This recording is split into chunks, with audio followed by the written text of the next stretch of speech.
少夫人很好，大家都很喜欢她。你看，就连少爷也和她越来越和谐了。是啊，现在就是希望他们能快点有个孩子，有了孩子，西城就懂事了。我呢，也能放心的把公司的事儿啊交给他手上了。您别着急，小少爷会有的。哎，您是不是要回房休息了？哎，请。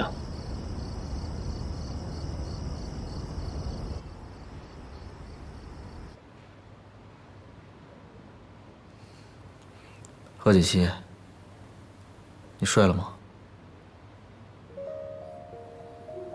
还没啊。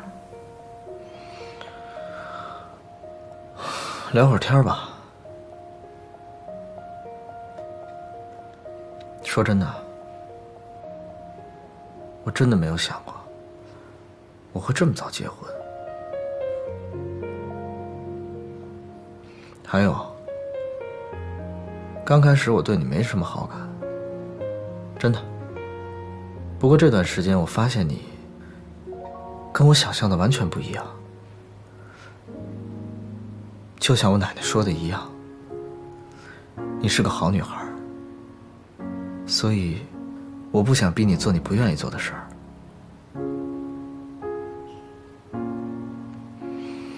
但是毕竟我们结婚了，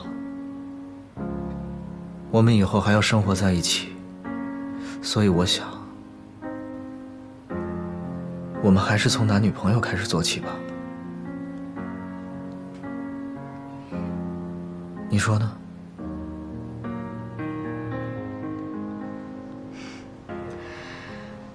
时间不早了，早点睡吧。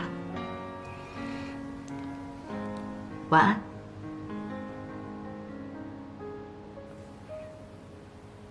晚安。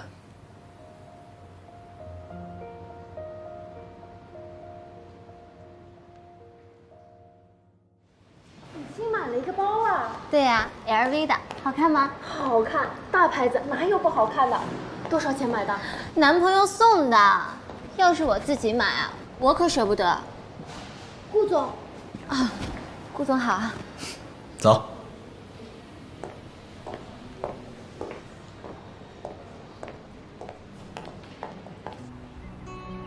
不过这段时间我发现你跟我想象的完全不一样，就像我奶奶说的一样，你是个好女孩。我想，我们是不是可以从男女朋友做起？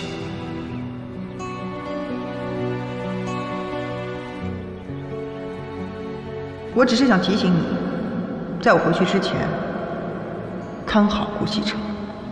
你如果跟他发生了什么，别怪我对你不客气。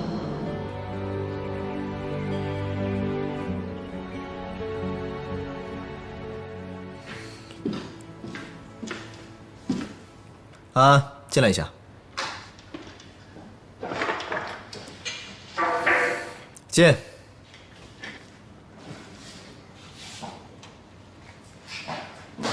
顾总，有什么吩咐？我记得我们集团曾经要收购一个品牌，叫阿琳。啊，对的，阿琳品牌是专门做国际奢侈品箱包的，但是由于他们提出的价格比咱们公司的预算高出了10%，所以呢，李理事他们不太赞同收购这个品牌。你打给他们的负责人，就说他们的价格我同意了。什么？这，顾总，他们提出的价格实在是太高了，理事们肯定不会同意的。要不您再考虑考虑。不用管他们的意见，我让你怎么做你就怎么做，出了事儿我负责。OK？ OK。妍希，你那工作啊真是好，时间悠闲吧，还能赚钱。我看你气色都好多了呢。没有，就是这份工作呢，休息的时间比较多。像这样既轻松又能赚钱的活，换成我啊，我也一定去。哎，下次你们公司招人，一定要告诉我，我肯定去。我都不知道自己能干到哪天呢，说不定啊，哪天我就失业了。暂时的。我说呢。不过妍希，你得早点做打算哦。我心里有数。你老实告诉我，你是不是被人包了？去你才被人包了呢！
老夫人啊，虽说集团平时的事儿是由西城做主，可是这回这么大的事儿，他也不和我们理事商量，自己就决定了。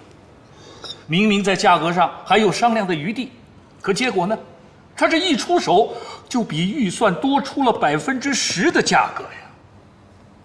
老夫人，说句话，您别不爱听啊。你不能再这么纵容西城了，否则我们……老李啊，你别这么激动。收购阿里品牌的事儿，那是集团早就做出的计划。西城只不过是在价格上面提了一提，也不是什么大事儿。你看，你急的。老夫人，你也太惯着西城了。